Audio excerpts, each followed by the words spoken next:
Fairy Tail les oursons. Aujourd'hui, je vais continuer avec un conte d'Andersen que je viens de découvrir. Il s'appelle Le Papillon. Le papillon veut se marier et, comme vous le pensez bien, il prétend choisir une fleur jolie entre toutes les fleurs. Elles sont en grand nombre et le choix dans une telle quantité est embarrassant. Le papillon vole tout droit vers les pâquerettes. C'est une petite fleur que les Français nomment aussi Marguerite. Lorsque les amoureux arrachent ses feuilles, à chaque feuille arrachée, ils demandent « M'aime-t-il ou m'aime-t-elle un peu? Beaucoup? Passionnément? Pas du tout ?» La réponse de la dernière feuille est la bonne. Le papillon l'interroge. « Chère dame Marguerite, dit-il, vous êtes la plus avisée de toutes les fleurs.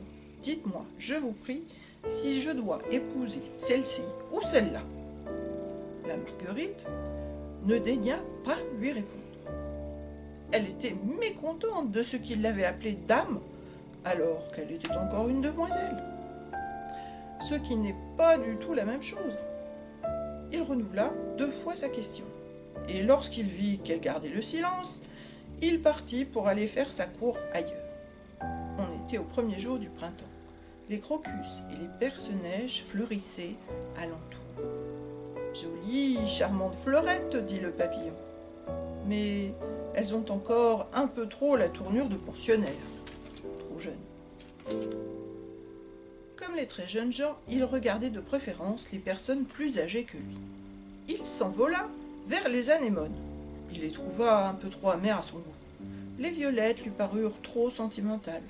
La fleur de tilleul était trop petite, et de plus, elle avait une trop nombreuse parenté. La fleur de pommier rivalisait avec la rose, mais elle s'ouvrait aujourd'hui pour périr demain, et tomber au premier souffle du vent.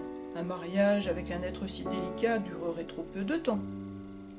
La fleur des pois lui plut entre toutes. Elle est blanche et rouge, fraîche et gracieuse. Elle a beaucoup de distinctions et en même temps, elle est bonne ménagère et ne dédaigne pas les soins domestiques. Il allait lui adresser sa demande lorsqu'il aperçut près d'elle une cosse à l'extrémité de laquelle pendait une fleur desséchée. « Qu'est-ce que cela ?» fit-il. « C'est ma sœur, répondit Fleur des Pois. « Vraiment, et vous serez un jour comme cela !» s'écria le papillon, qui s'enfuit. Le chèvrefeuille penchait ses branches en dehors d'une haie. Il y a là une quantité de filles toutes pareilles, avec de longues figures au teint jaune. À coup sûr, pensa le papillon, il était impossible d'aimer cela. Le printemps passa et l'été après le printemps. On était à l'automne et le papillon n'avait pu se décider encore. Les fleurs étalaient maintenant leurs robes les plus éclatantes en vain, car elles n'avaient plus le parfum de la jeunesse. C'est surtout à ce frais parfum que sont sensibles les cœurs qui ne sont plus jeunes. Et il y en avait fort peu, il faut l'avouer, dans les dahlias et dans les chrysanthèmes. Aussi le papillon se tourna-t-il en dernier recours vers la menthe.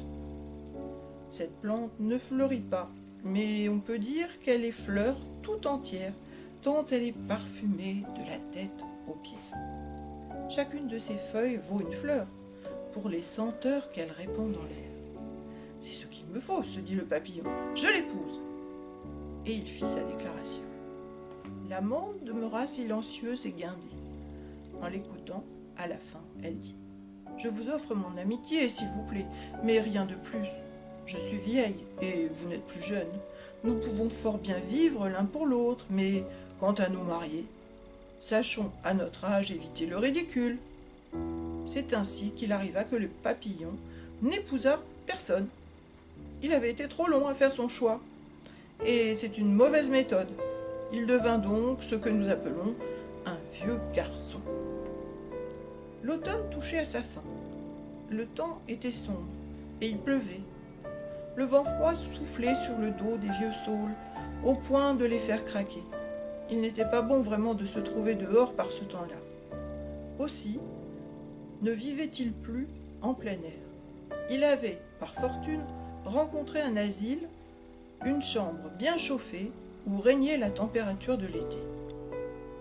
Il y eût pu vivre assez bien, mais il se dit Ce n'est pas tout de vivre, encore faut-il la liberté, un rayon de soleil et une petite fleur. Il vola vers la fenêtre et se heurta à la vitre. On l'aperçut, on l'admira, on le captura et on le ficha dans une boîte aux curiosités. « Me voici sur une tige comme les fleurs, » se dit-il. Certainement, ce n'est pas très agréable, mais enfin, on est casé, cela ressemble au mariage. Il se consolait jusqu'à un certain point avec cette pensée. C'est une pauvre consolation en vérité. Murmurèrent railleusement quelques plantes qui étaient là dans des pots pour égayer la chambre. Il n'y a rien à attendre de ces plantes bien installées dans leur pot, se dit le papillon. Elles sont trop à leur aise pour être humaines. Mon conte est fini.